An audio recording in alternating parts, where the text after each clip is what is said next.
Magandang araw po sa ating lahat.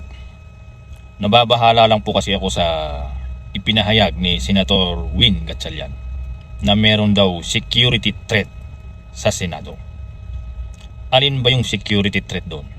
Dahil ba sa mag-uumpisa doon muli ang Blue Ribbon Committee nila Senador Marcoleta, pinangungunahan ni Senator Marcoleta? At alin doon ang security threat? Dahil ba dadalo doon ang sinasabi nilang 18 ex-marine or bagman at may madadagdag pa raw na 14? Sila ba? Kaya ba tinabing security threat dahil darating sila? Sila ba ang security threat? Hayaan po nating madinig ng sambayanan ang kanilang sasabihin.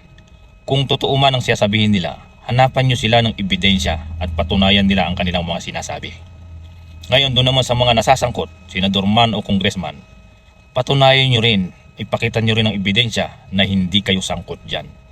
Huwag nyo nang pigilan para wala pong kaguluhan na nangyayari. O kaya nyo pinipigilan dahil malawakang cover up yata yan. Ang flood control scandal ay isa raw malawakang at malaking korupsyon sa bansa. Mukhang malawakang cover up din. Sana naman, hayaan nyo na lang mag-imbestiga ang Blue Ribbon, tanongin sila, sabihin nilang totoo, maririnig nyo rin naman. Saka nyo sabihin sa kanila at paliwanag nyo naman ang inyong side na hindi kayo sangkot dyan. Kung nabanggit man kayo, paliwanag nyo hindi kayo yun. Ganun lang naman sana yon. Hindi na kailangan pang pigilan ang tinatawag nilang Blue Ribbon Committee na yan. Security threat, sinasabi nyo. Dahil hindi naman security threat yung ex-marines daw na yun eh. Hindi sila security threat dahil wala silang gagawing masama. Hindi sila manggugulo. Kundi magsasabi lang sila ng totoo dahil sa flood control project na yan, na scandal na yan. Pakinggan po natin. Hayaan na po nating marinig naman ng taong bayan ang sasabihin nila. Huwag na po natin silang pigilan. Mukha yatang sumasabit talaga ang mga malalaking politiko tulad nila ex-speaker, pati ang Pangulo, mukhang nababanggit sila. Sana naman patunayan nila na hindi sila yun. At huwag naman kagad-agad ng taong bayan na gagawa ng aksyon. Hintayin po muna natin na mapatunayan talaga. May pakitang mga ebidensya na sila talaga yun.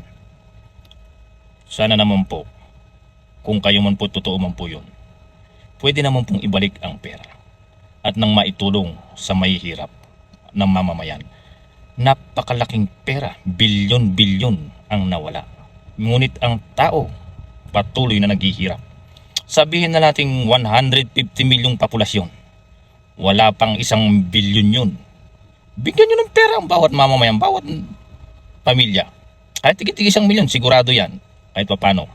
Yung ginawa naman ng buhay. Hindi nyo man ibigay ang pera, pagawa nyo ng bahay. Maayos na bahay, panlaban man lang sa bagyo. Bigyan nyo ng pangkabuhayan. Ayusin nyo naman kung ano ang dapat na itulong sa kanila. Huwag lang po ayuda.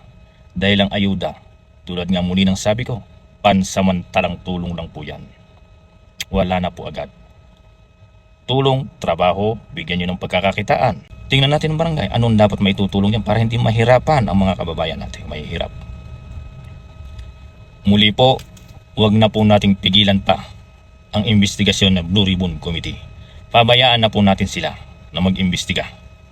Huwag na po nating bigyan pa ng kulay o huwag na po nating sabihin security threat ang dadalong mga ex-marine sa Senado.